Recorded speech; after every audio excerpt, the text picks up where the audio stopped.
नमस्कार, मेरा नाम डॉक्टर अनुज गिरधर है। मैं एक ईएनटी स्पेशलिस्ट हूँ, यानी कि कान नाक गले के रोग का विशेषज्ञ। आज हम बात करने जा रहे हैं ओटाइटिस मीडिया विद इफ्यूजन के बारे में। ये छोटे बच्चों में ज्यादातर देखा जाता है, लेटली बड़े लोगों में भी देखने को थोड़ा बहुत मिल रहा है। इस बीमारी का मतलब क्या है? इस बीमारी में कान के पर्दे के पीछे फ्लूइड इकट्ठा हो जाता है। ये कोई पस नहीं है, कोई इन्फेक्शन वाला फ्लूइड नहीं है, ये बस फ्लूइड है जिसकी वजह से, जो इकट्ठा होने से हमारे कान भारी लगता है। पेशेंट आके बोलेगा कि कान भारीपन है। और दूसरी चीज, सुनाई में दिक्कत आती है।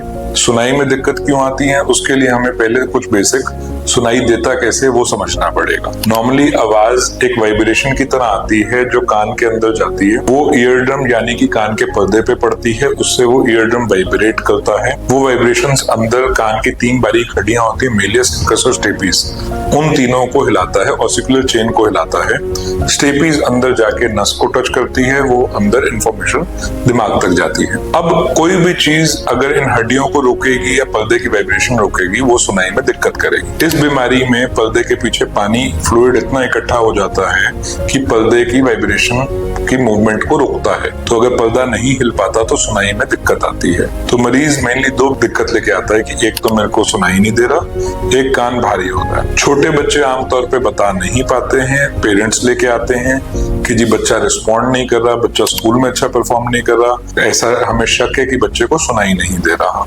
आमतौर पे ये इन्फेक्शन आती कहाँ से, ये बीमारी आती कैसे है? कान नाक गला अंदर से जुड़ा हुआ होता है।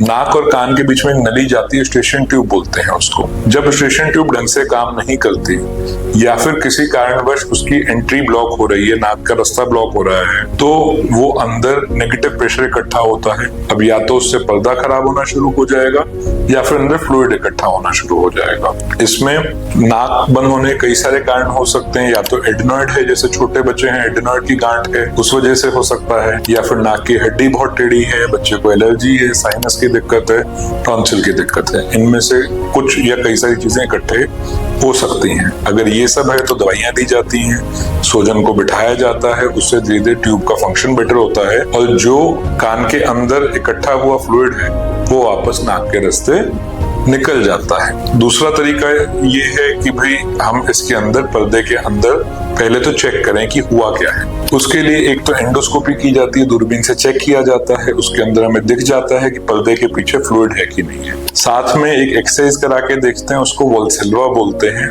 उसके अंदर हम बच्चे को या पेशेंट को बोलते हैं अपने हाथ से नाक बंद कीजिए और मुंह बंद करके बाहर की तरफ पुश कीजिए, ऐसे। इससे नाक और मुंह के अंदर की हवा कान के अंदर जाती है प्रेशर से, उससे कान का पर्दा बाहर को आता है और जो फ्लूइड है वो वापस स्टेशन ट्यूब के रास्ते, नाक के रास्ते निकल जाता है।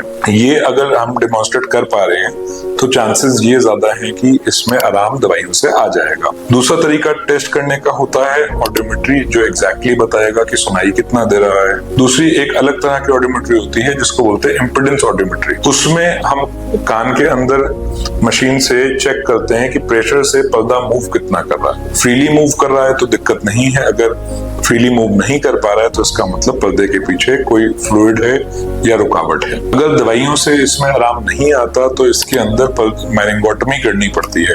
ये छोटा सा प्रोसीजर होता है जिसके अंदर पर्दे के अंदर एक बहुत बारीक सुराख कर दिया जाता है स्टेराइल तरीके से, और साथ में एक ग्रोमेट डाल दिया जाता है जिससे कान के अंदर हवा जाने का रास्ता बने। हमें समझना ये बीमारी हुई क्यों है।